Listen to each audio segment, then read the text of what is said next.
5:33, I'm going to go ahead and introduce our guest speaker and give her hand her over the spotlight like we were saying and have her start. Does that sound good? Sounds good. Okay. Okay. So welcome everyone to Chart Your Course. This is our monthly educational lecture series that we typically had done, of course, in person on in our facility for the longest time, and it's been a great thing to do for our community, to get to know one another and to learn things from each other. And we've been doing it on Zoom now for the last year, over a year, and that's been really actually greatly attended. We're happy to see everybody still tuning in and being participating in this, because it's really that great of every subject has been insightful, I think, for everybody. So tonight we have Laura Fiori, and she is, like Denise said, Denise's friend, and we were introduced via phone and email, and she is going to present tonight on HeartMath, because she is a certified HeartMath technician. And the subject tonight is shift your mood in the moment. And I am just really excited to learn more about it. I do know that through Dr. White recently, we acquired the Pulse Max machine in the office that does do like a automatic registering of the things that they're looking for in a HeartMath, I believe anyway. Well, I guess we'll learn about that. The sympathetic nervous system and the parasympathetic nervous system, how they relate to each and every one of us in the way of our health and our the way that we react and act to different stresses in our life. So Laura, I'm going to hand this over to you, and welcome. Thank you so much. We're looking forward to this. Thank you, Sally. So my name is Laura Fiori, and I'm a certified HeartMath coach. And tonight I'm going to share with you about HeartMath's history, discoveries, techniques, and products, and then we'll talk about using these techniques in our lives. And I need to share something up front, which is that my husband just got home from a 3-day skiing trip. He had a great time, but he just had a little dizzy spell. And he says, oh, I'm fine. I just need to rest. I just need to eat. So I'm actually using the HeartMath techniques right now to ground myself and be present with you all. And this is exactly what the techniques are designed for. Though I am finding it a little challenging being calm for the Zoom call and about my husband at the same time. So I'm gonna read a little bit from my notes just while I settle down, and then we'll go on from there.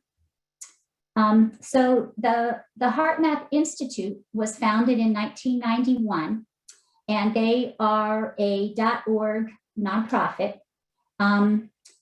They came out with their first research paper in 1995, and their research has really been the cornerstone of the organization.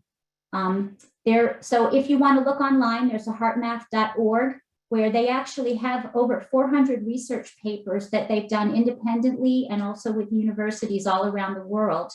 And they're very well organized. There's a search function, there's abstracts, and they're also categorized. So they've done an amazing amount of research in these last few decades in all different areas. Tonight, we're going to talk mostly about stress, but I encourage you to go and look on the website, because they've done research on intuition, wound healing, PTSD, and then also things like gambling, you know, like percentages and affecting random number generators. It's very broad topic areas that all come from this basic discovery which they had. There had been some research before HeartMath worked in this area on how the heartbeat is reflected in the body, but they were the first ones that really did long-term studies. So the HeartMath founders discovered that there's a lot of communication between the heart and the brain, and that this relationship does a lot toward managing stress and increasing coherence when you voluntarily introduce your will into that equation. And I guess nowadays that doesn't sound like we think that, oh, we know a lot of meditators and we do yoga. Like there's a lot of things which are more common now, but at the time it was really revolutionary that understanding the link between the heart and the brain, and then also how our emotions are affected and reflected in that relationship. Coherence is one of the big HeartMath terms, and they kind of were instrumental in kind of the more medical or at least physiological definition. They say that coherence is the state when the heart, mind, and emotions are in energetic alignment and cooperation. So we're not talking about thinking about feeling more calm and composed, but rather actually creating the feeling of ease, calm, and confidence in our bodies. And that's the thing that creates coherence. And this is all done using renewing emotions like gratitude, compassion, and things like that. So it's quite a unique link. And the key is not to be thinking about being relaxed, but actually be able to evoke relaxation for yourself. And another way that I would put it is you learn how to shift from sympathetic to parasympathetic in your own nervous system at your own time, like you choose to make that shift. And even nowadays, many people don't really believe that they have that kind of control. And what we've seen here is that people can actually learn to shift their nervous system, and it's possible and very beneficial. So that's kind of the realm that we'll be talking about tonight. And we'll talk about kind of the science behind it, which is very fascinating, but also readily available. And what I'm looking forward to is talking more about, how to do it, when to do it, why to do it, because these are the things that actually would create the desire for us to take it on for ourselves as a new skill. And it really is a skill. I mean, there are steps, and you practice and you get better and it becomes a habit. So they've really demystified the whole process. And it's just a question of choosing a new way to be. So heart rate variability is the other, is the measurement technique that is used to assess what's happening in the body in regard to how your emotions are affecting your physiology. And Sally mentioned the Max Plus. I think that might be a more sophisticated system. It may do heart rate variability, so that would be fabulous if you all had a way to access that locally. And it is very fascinating to hook yourself to a machine. It's kind of like biofeedback. HeartMath's equipment has an ear clip. And so you would put on the ear clip, and that's where you're getting your pulse from.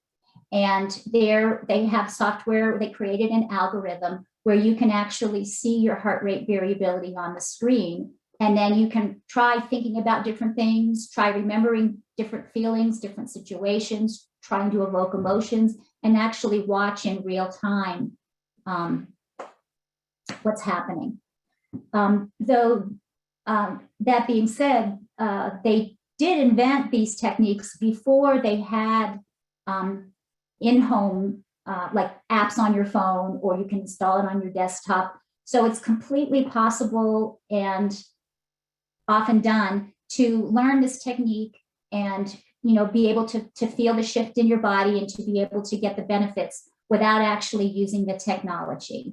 So that's an option. And I will tell you about what technology they have available because it's interesting to hear about.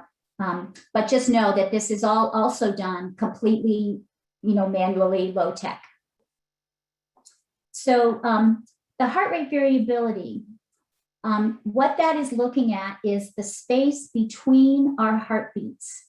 And we typically think of our heart as just beating. And you have your pulse taken 70 beats per minute. But it turns out that the heart beats vary tremendously in the space between them. And I guess by tremendously, I mean, it's measured in fractions of seconds, but it's like a significant measure of different things happening in your body, the space between the beats. And it's actually good to have a high heart rate variability. And the way that's easiest to understand this is when you're watching a tennis game and they're waiting for the serve, and the player is shifting from foot to foot. They don't know where their opponent is going to serve to them, so they're just ready. And that is like a powerful position to be in order to respond. And so that is so that's kind of, you can think of it as the heart rate variability, measuring the flexibility of your heart, the ability and kind of willingness to accept whatever's about to come freely. Then if you have low heart rate variability, it would be the opposite, where maybe you're standing there and something happens and you've got to kind of gather yourself and then like figure out which direction to go. And that is a signal that your body has less energy available for response. It's like less primed for motion, less primed to take action. And the HeartMath studies show that you can actually build variability. So by doing these techniques, they can actually rejuvenate your heart function, which allows you to be more responsive, both to external stimuli, but also to internal events. They typically, I mean, in the beginning, this was used very selectively, but nowadays there are actually physicians who include taking a patient's heart rate variability as a regular part of their medical visits. There are athletes that use this extensively as a part of their training.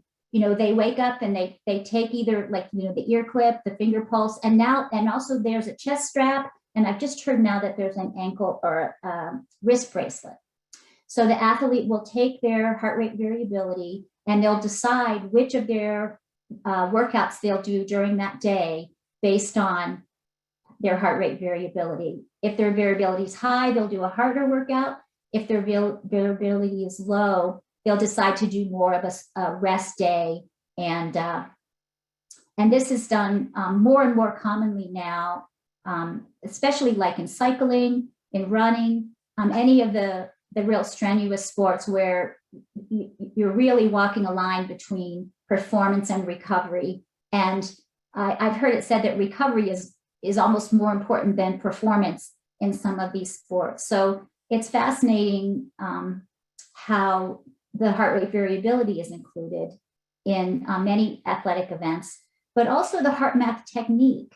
And you can imagine golfers is the easiest one for me to think of, where they got to get present right then and there. They're picturing their shot. They have to just let the whole rest of the world go. And so many professional athletes also use the HeartMath techniques to focus right at their moment of performance to increase their chances of success. So it's used in a wide variety of ways. So we used to think that the brain was in charge and the heart was pumping the blood, and it was such a neat and tidy system. But now we know that the heart has a number of neural cells, just like the brain cells. And there's a significant enough mass of neurons in the heart that it's actually been termed the heart brain. So we have the brain in our head, we have the heart brain, and we also, I'm sure you may have heard of the gut brain. So there's really a lot of different processing centers in our body. And then tonight we'll be looking at the communication between the head and the heart. But we're really this is like really changing the understanding of how the body works in a big way. And in fact, they've done studies where the heart sends more information to the brain than the brain sends to the heart. So the heart is really a significant part of the processing system of the body.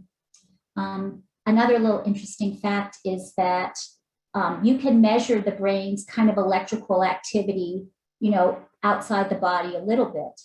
But the heart, which also has electrical activity, because of the pumping action, it actually creates a pulse wave, which is 500 times stronger.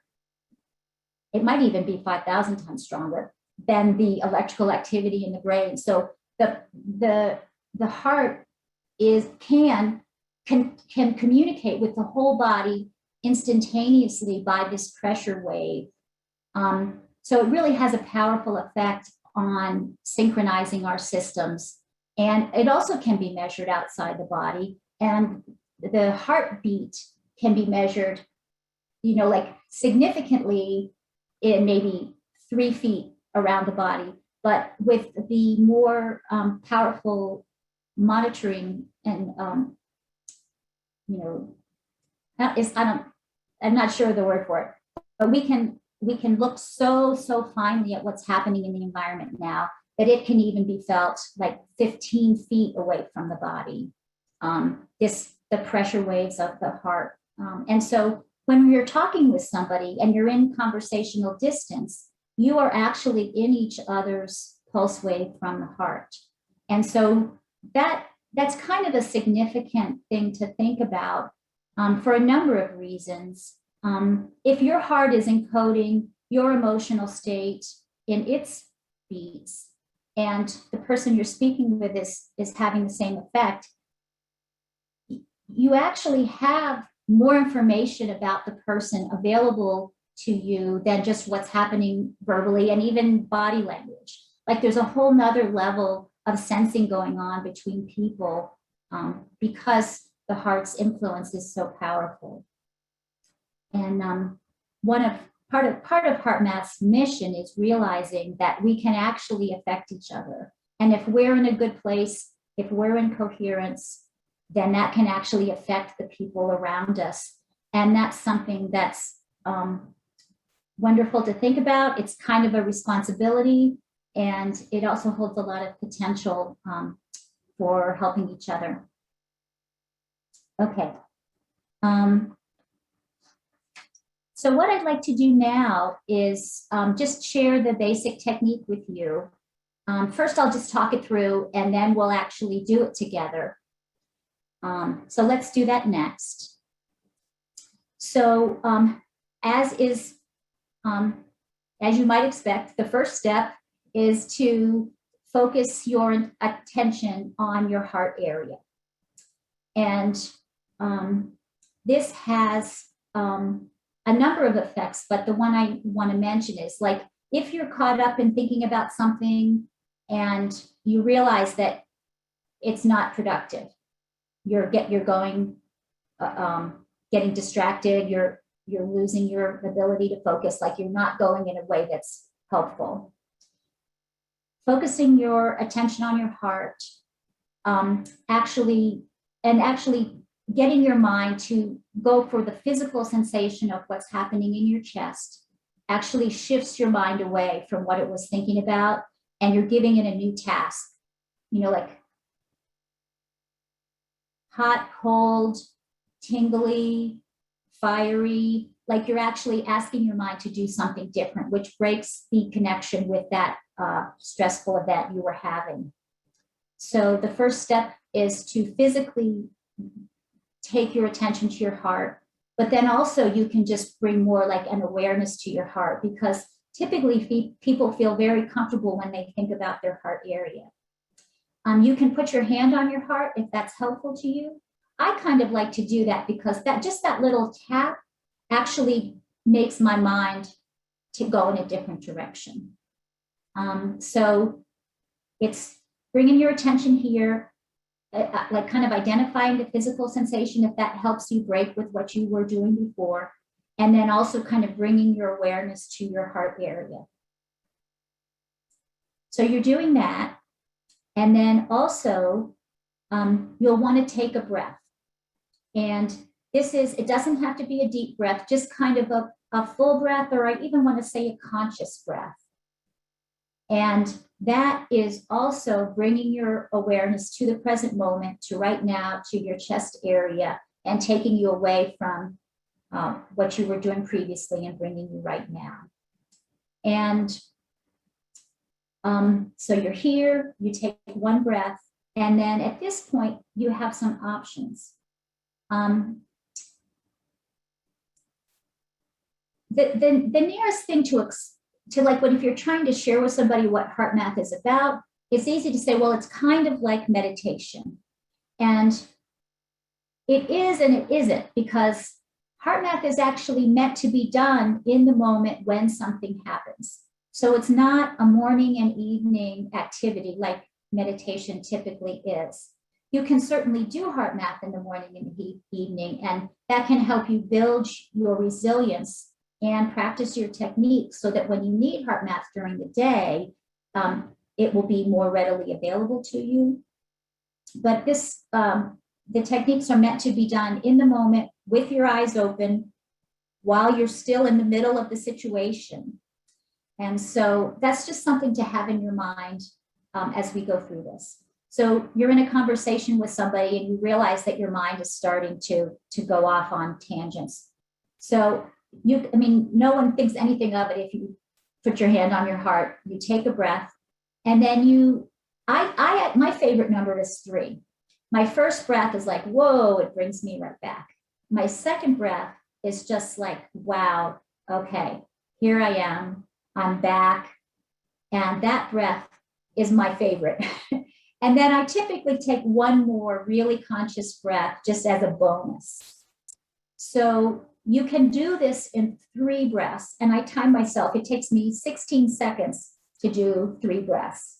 And so this is what we're talking about, is doing that at any point throughout the day when something's happening and that you're feeling the need to be more grounded, or just because it feels delightful. It feels delightful to actually get present throughout the day and just remember that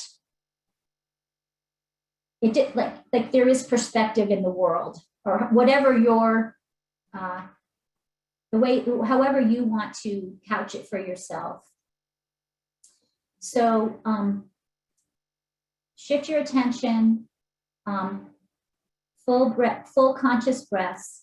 And the goal is just to come back to being present so that whatever might have been upsetting or distracting or worrisome, you actually bring yourself back, and it puts you in a better position to address whatever's happening. And we'll talk about that next, is what actually happens in our physiology when we get nervous and upset, because it's not helping the situation. So this actually puts you in a much more coherent, powerful position to be with what's happening and address it. So let's all try that. And I'll give us longer than 3 breaths. Maybe I'll do 30 seconds or something. But let's take a moment and just do this coherence technique.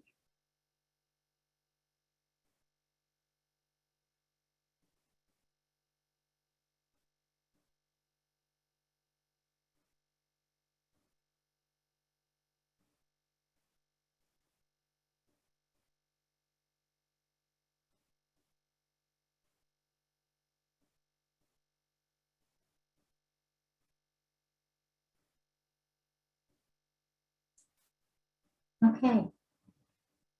So I'm wondering if we could open it up to some comments now. I'd love to hear what your experience was right then. If it reminded you of anything, if you want to make any comments about what we've spoken about so far. So I guess you can unmute yourself. So go ahead and unmute yourself if you'd like to make a comment.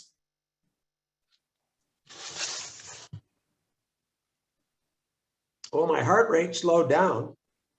Mm-hmm. That's a good point. Something we should all learn in kindergarten is that it's impossible for your body to panic if you're taking deep breaths. And that's something that we should all know, because even if you can't, think about anything else, start taking deep breaths if you're in a difficult situation, because that will definitely keep your body down. It may not shift you, it may not start the cascade of events of coherence, but it will keep you from panicking. And so you did notice that your heart slowed down. And any feelings around that? Did it feel peaceful, quiet? Anything come up? Kind of descending, like you're settling is a good word. Yeah. Was that a positive experience? As long as I don't fall asleep, yes. It was. And it's true, but we're only doing this for 30 seconds, so that would be a very short nap. Anyone else? Well, my understanding is that the deep breath work is what triggers the parasympathetic nervous system. And then that's what brings the heart rate down. I know that's suggested for people with high blood pressure to do 5 minutes or more of deep breathing. I mean, does that work? Does that kind of the similar thing with HeartMath?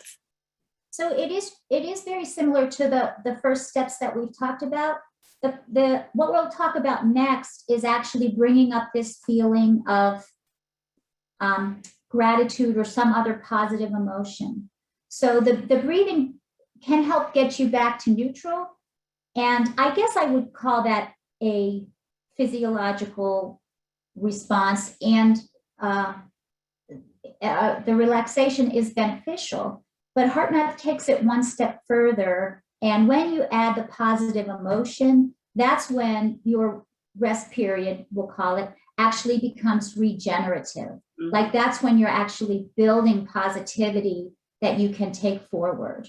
So that's a very good question. And the first step is to get centered, to calm down, but then to actually create this coherence, you add a positive emotion, and that's what brings the systems of your body into a new state. And really, this coherence, it's similar, like, how you can measure brain waves, like you're in alpha or beta or gamma.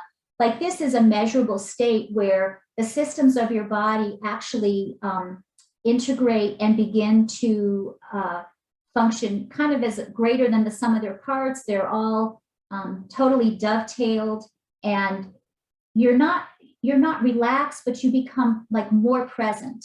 So you're in a relaxed state, but your mind is not sleeping. And that's really the key to being able to respond to what's happening and what caused you to want to gather yourself back. Thank you, Patricia. Oh, thank you. Thank you. Anyone else?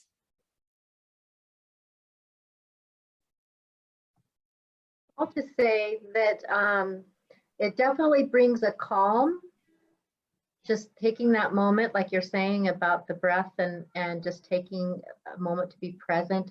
It brings a calmness.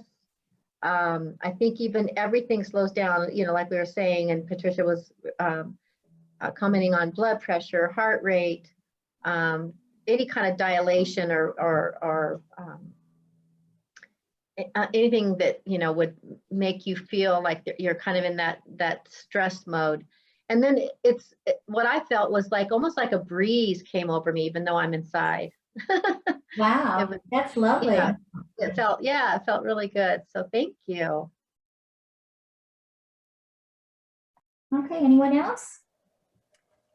I thought that the hand, I would put it as soon as I put my hand, because I have this like spinning wheel in my head, and it's kind of like shooting for this and that and this, and it kind of takes a lot of energy to make it stop and focus on one thing. And I felt that putting my hand on my heart was comforting, and it helped the wheel to stop a bit and just kind of center myself, and then continue to concentrate on what else you were saying about the breathing. And so that I thought was really it just really made sense for me, you know, when I put my hand on my heart. Yeah, excellent. That's very well said. Thank you. Thank you. And I get a panicky feeling when I'm driving that I'm going to fall asleep. Mm. And is that applicable in that case? Interesting. You know, I think it would be, because this would be a way where you could calm yourself, but not contribute to sleepiness. Like, it almost makes you more alert, but in a relaxed way. And that's kind of what's unique about it, is your body can feel relaxed, but your mind is alert. Where typically, if your body's relaxed, your mind is relaxed, or if your body's alert, your mind is alert. So this is creating a different setup than we typically use, where our body's relaxed, but our mind is alert. So I think that would be a great idea. Thank you. Anyone else?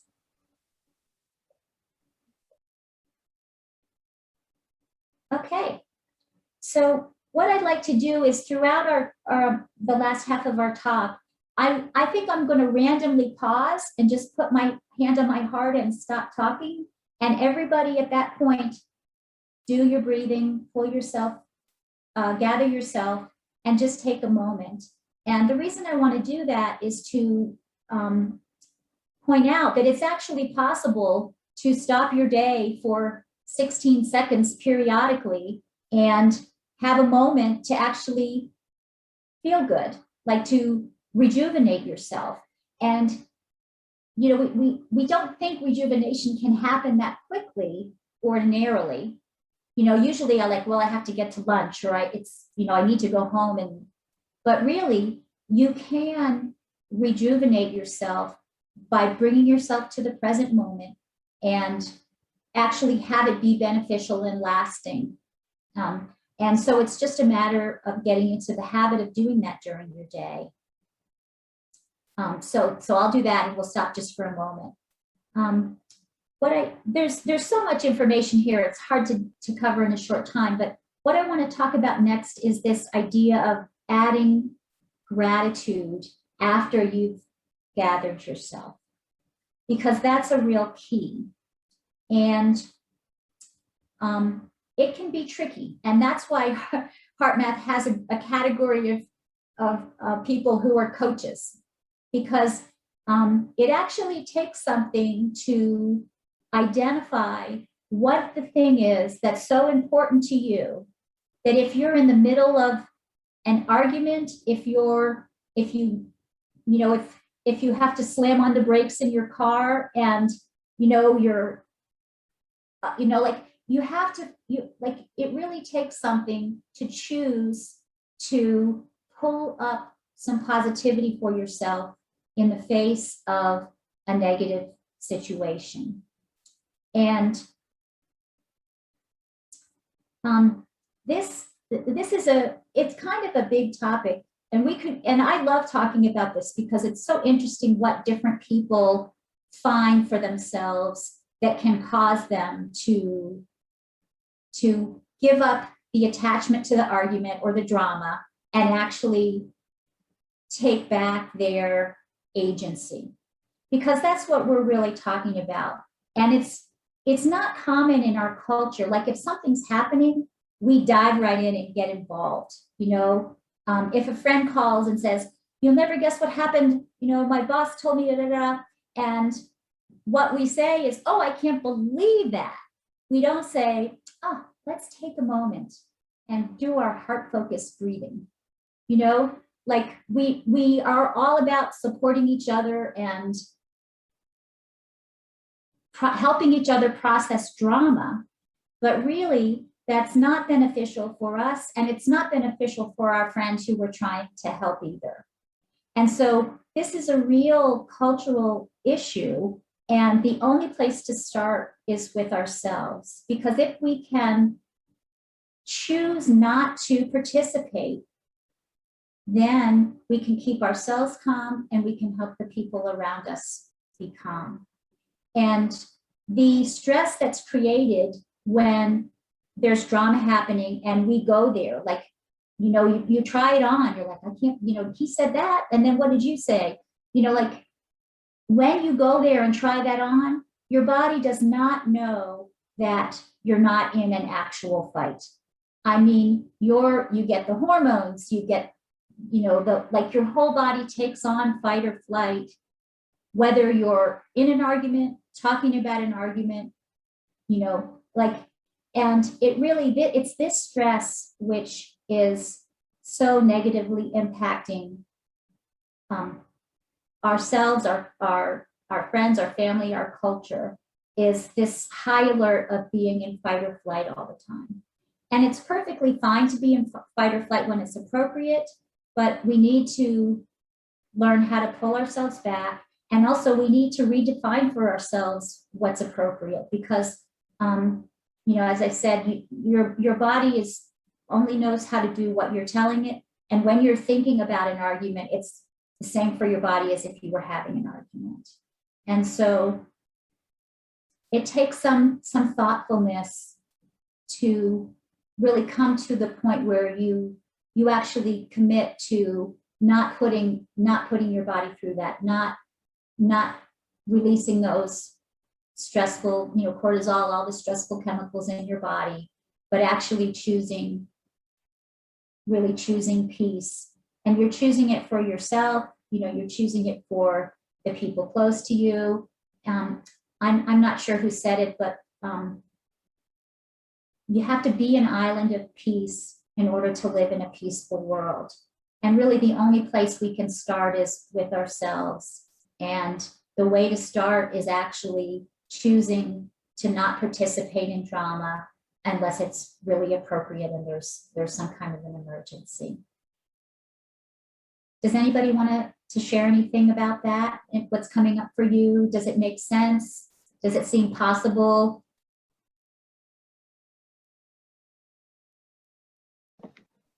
Laura, I have a question. Mm-hmm. You know, you talk about the heart and putting the hand on the heart and slowing, you know, your breathing down and becoming mindful of that and the heart. But how does the gut play in with this? Because if it seems like to me those two are connected. You have this heart stuff going on and then the gut is doing its reaction too. So does doing this consciously help to also calm down what's going on with the gut? Do you understand what I'm asking? I think so. And that kind of goes back to the autonomic nervous system and the parasympathetic and the sympathetic. Because if your body's reacting with the full stress reaction and these cortisol and the chemicals that, you know, the blood drains from your brain and goes to your muscles, which is why, you know, people say things they regret when they're in arguments, because they actually aren't thinking clearly, because all the blood goes to the muscles. Your digestion stops, your immune system stops. When you're in fight or flight, everything goes to, you know, hide, run, or freeze. And so the gut is certainly involved. And I think probably for some people, everybody has their own kind of cocktail of what they feel when they get totally stressed out. But, you know, that's what we're talking about is these negative effects on our bodies. And they can, you know, it takes time for the hormones to dissipate after you've had a stress response. And so all during that time, the cortisol is degrading your body and your body is not having that time to rejuvenate. So it's like a double missed opportunity for well-being. Wow. Okay. Thank you. Anyone else?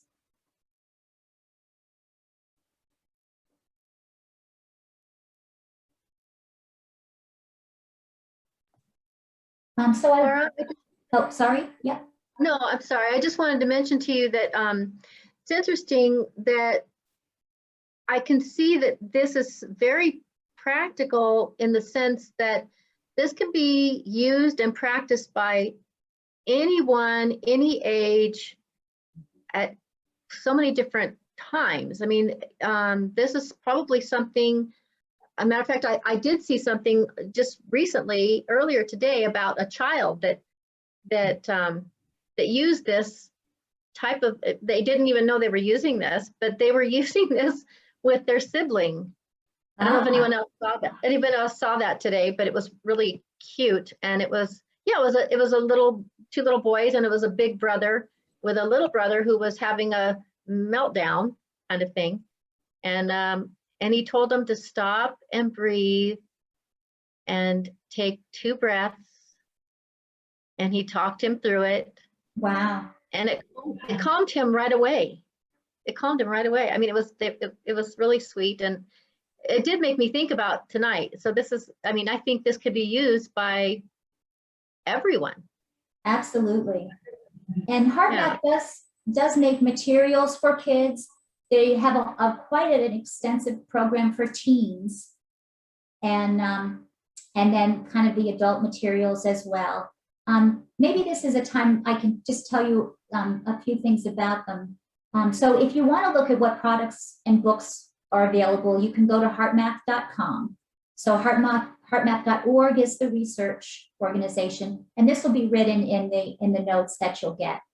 So at heartmath.com, there are some books, though not too many, because I think they kind of came in the age when they did videos. And I want to encourage you, I actually, in the notes, you'll see what my favorite HeartMath video is. It's an animation, and so they can actually draw the energetic, kind of boundary of the heart. And when people are talking, they kind of draw what the energy might look like going between people.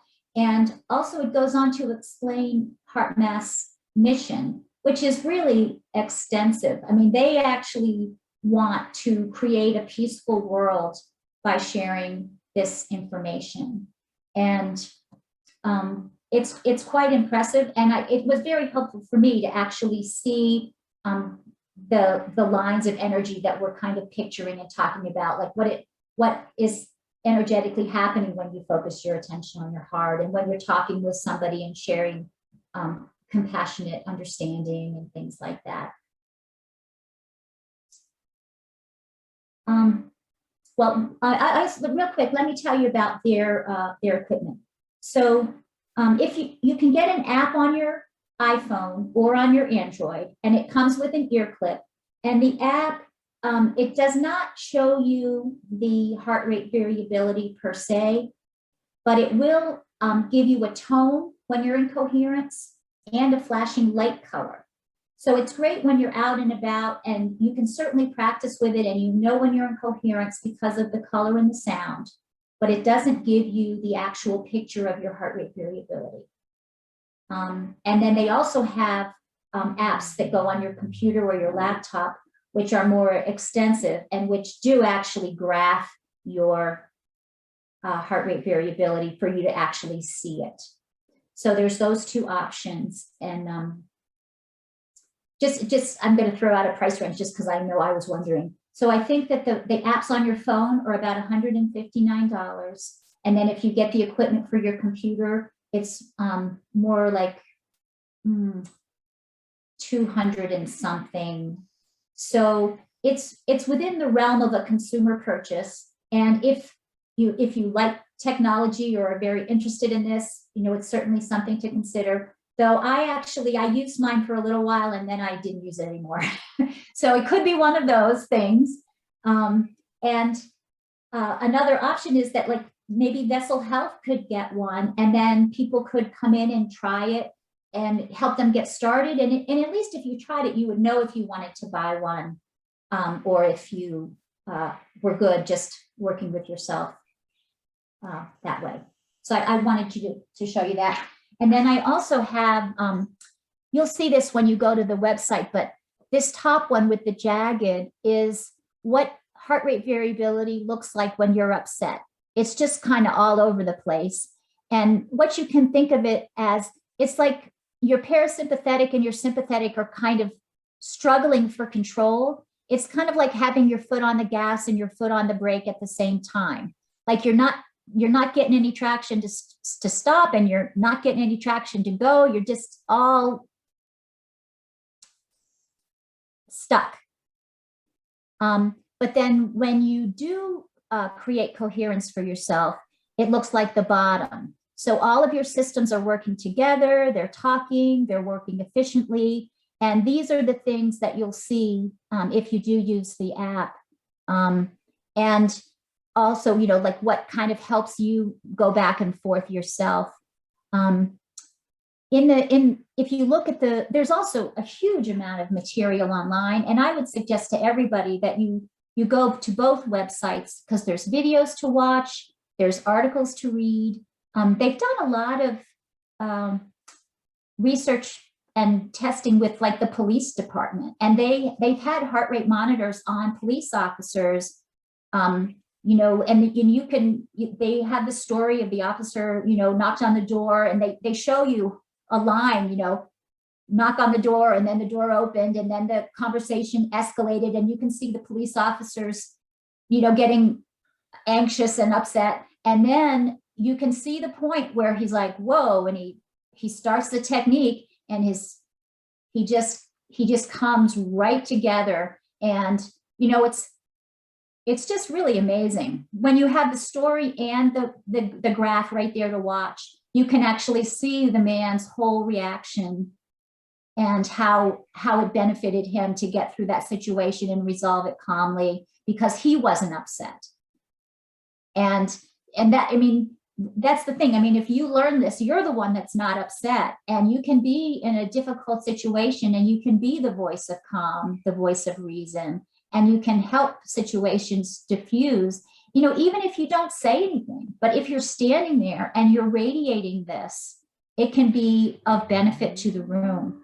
And when you look and watch these videos and read these stories, you'll really get a sense of how powerful that is. So Laura, I'm trying to understand that when you say heart rate variability, and then a few moments ago, you talked about a heart monitor. So when I think of those things, I think of like EKGs that monitor, you know, heart rate and all kinds of things. And I know that throughout the day, if you had a heart monitor, your blood pressure and your EKG is going to change throughout the day. It changes when you eat, it changes when you sleep, when you drink water, if you're exercising. So I'm struggling with when you use the term heart rate variability, what do you exactly mean by that? So I think I misspoke there. So there are, like with these more sophisticated, with a heart monitor, with an EKG, you actually can get all kinds of different information about what your body's doing. But with this monitor that HeartMath sells, it's an ear clip or a finger clip. It's specifically going for heart rate variability, which is the measurement of the space between your heartbeats, which is correlated to your emotional state. So if you're like with the police officer, they did put a monitor on him. He wasn't wearing an ear clip, you know, when he went to the door. They were doing a study, so they had him more fully wired to capture his reactions.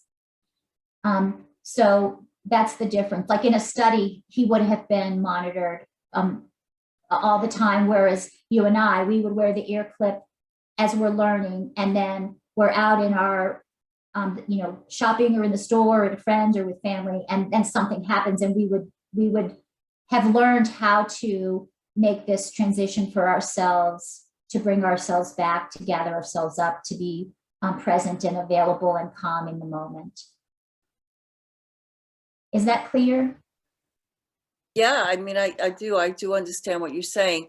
I guess when you say the space between the heartbeats, what do you mean by that? Yeah, I mean, you can feel your heartbeat, and it's, you know, we're talking about like 0.527 seconds, 0.873 seconds. Like it's a fraction of a second between your beats. Like I can feel mine beating right now, and it feels like it's beating regularly. But actually, these sensitive devices can actually measure what fraction of a second is happening between your beats. And that is correlated to the interaction of your parasympathetic and your sympathetic. So it's actually your nervous system is causing your heart rate to fluctuate in ways that are appropriate. And the parasympathetic and the sympathetic are working together in that space to determine when the next beat comes and kind of why, like what is needed, what emotion is happening. It's true. You have to really think it through, because it's quite amazing that all that could be going on in this fraction of a second between heartbeats. Okay. All right, cool. Thank you. Thank you so much. Laura, I have a question.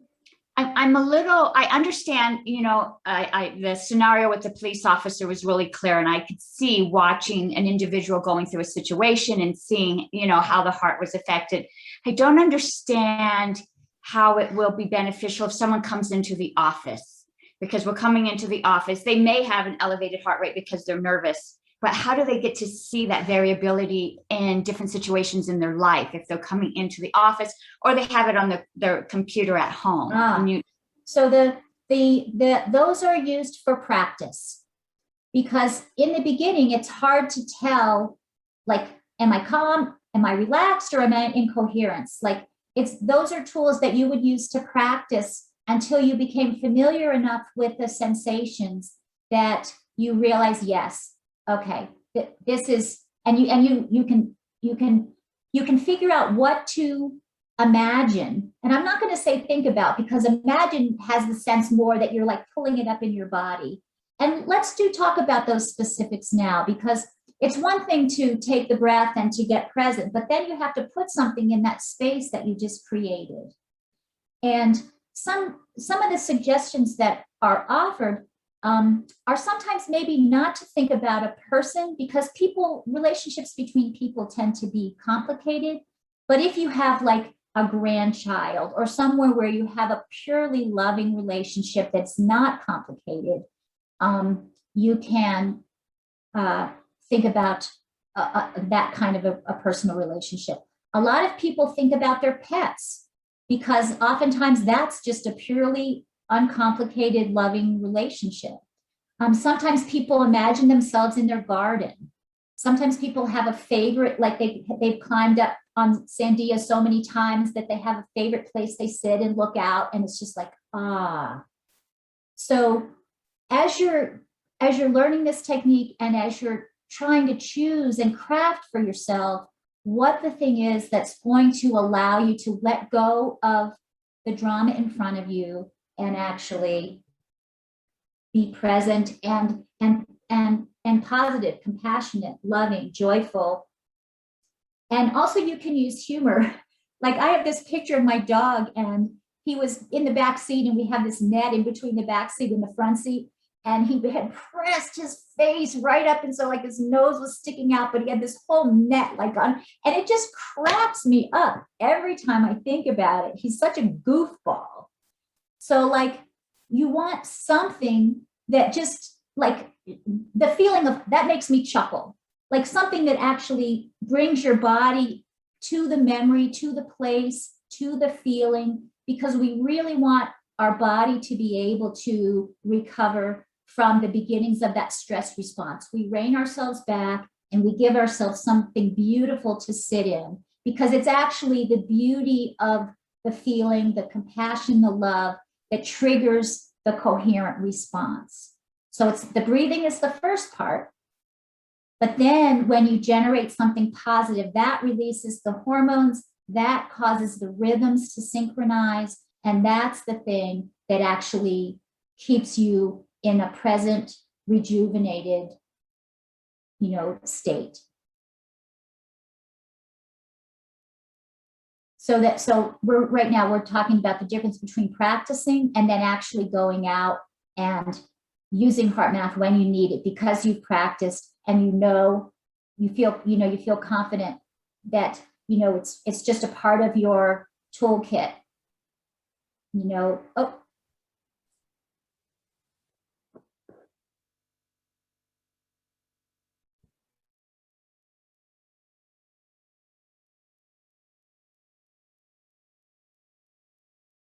So would anyone like to share what they feel might be a rejuvenating emotion for you?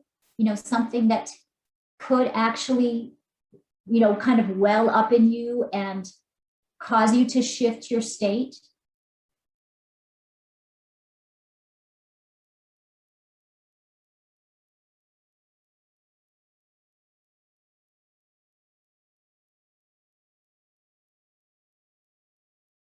It's something to think about because it's, if you're in the middle of some kind of a drama, it takes some careful crafting to make a choice as to what can bring this new state on for you, like all the way through your body and your being, and then actually practice it throughout the day.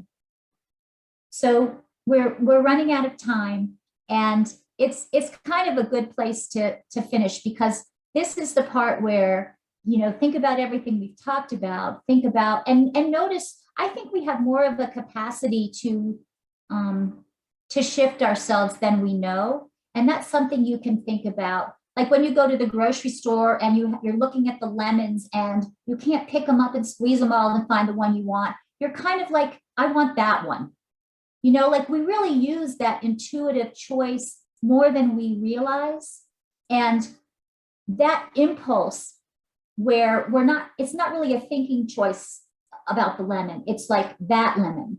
Like that's what we're talking about, is your body can actually, it has a state that it can take on its own. And it can be a powerful force in our lives to really have a different relationship with our body. And I actually think that what HeartMath has discovered and the way that they're sharing it, like this is a hidden function of our body that we just never knew.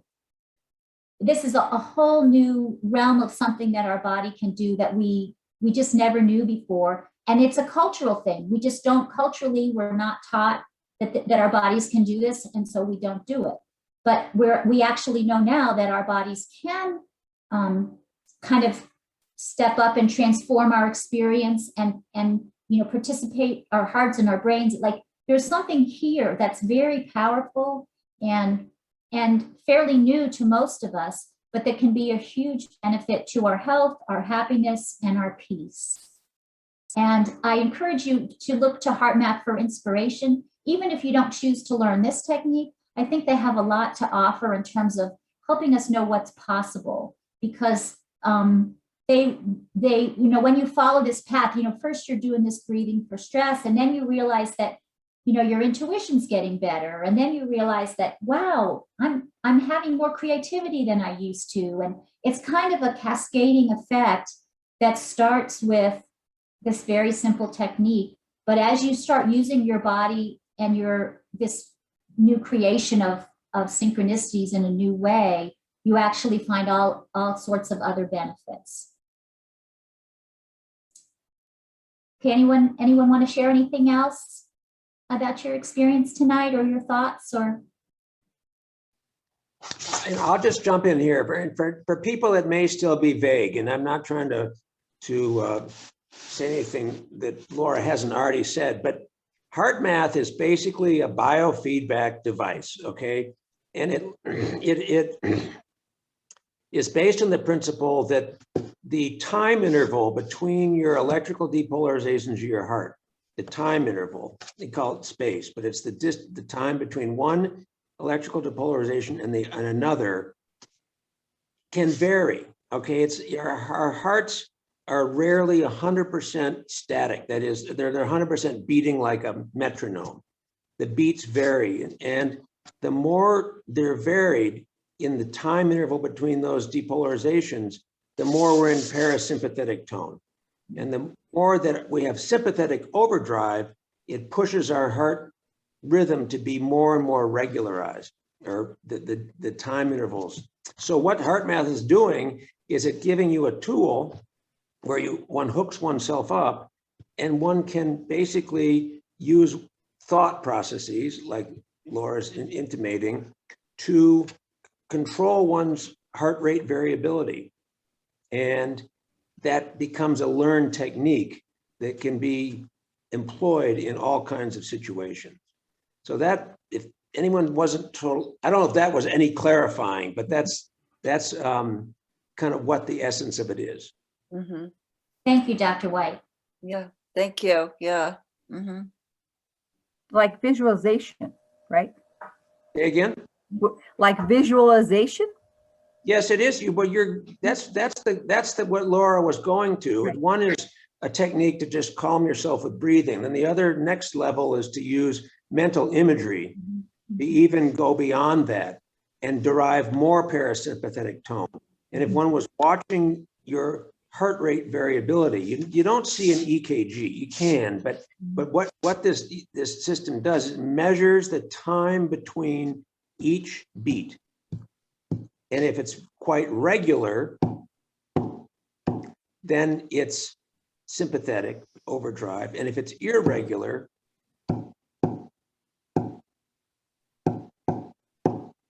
like that, then it's more parasympathetic. And more flexible. Like that makes, when you do it that way, I think, oh, well, it makes sense that more flexibility is better. Yes, yeah, no, and then it blends into this whole thing of coherence when you seem to be at one with yourself physiologically. Now, I'm not an expert at this. I don't do it very well. In fact, I need to go practice.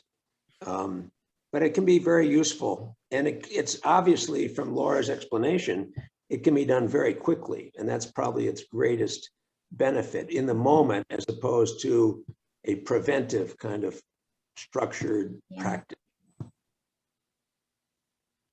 In the time of a stop and go light. Right. In traffic.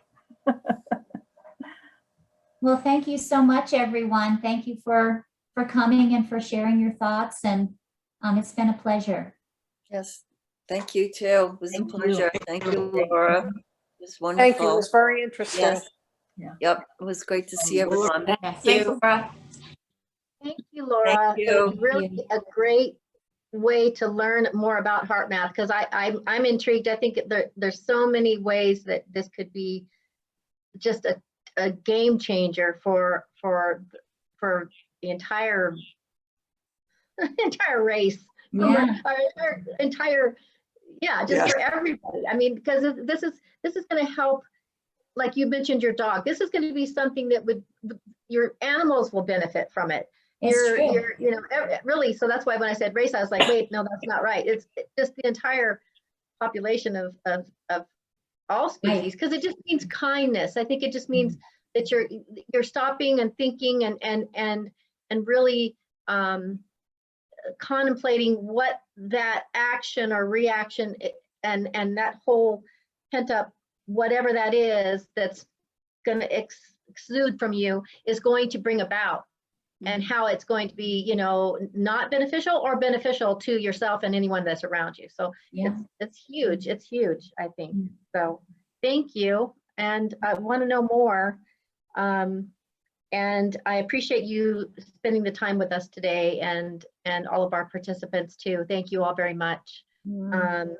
Laura, we'll talk again, I'm sure. And Denise is great because she was able to connect us. And we do these every month. So next month we have another one with one of our presenters who's presented before, Debney Shaw, and she's kind of a decision strategist. So in a very more thoughtful way. She does, her thing is about emotional intelligence.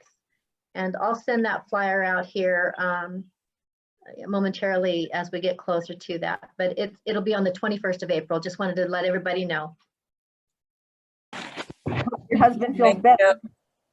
Yes, how is your husband after the ski trip and the? Well, I'm going to go check on him.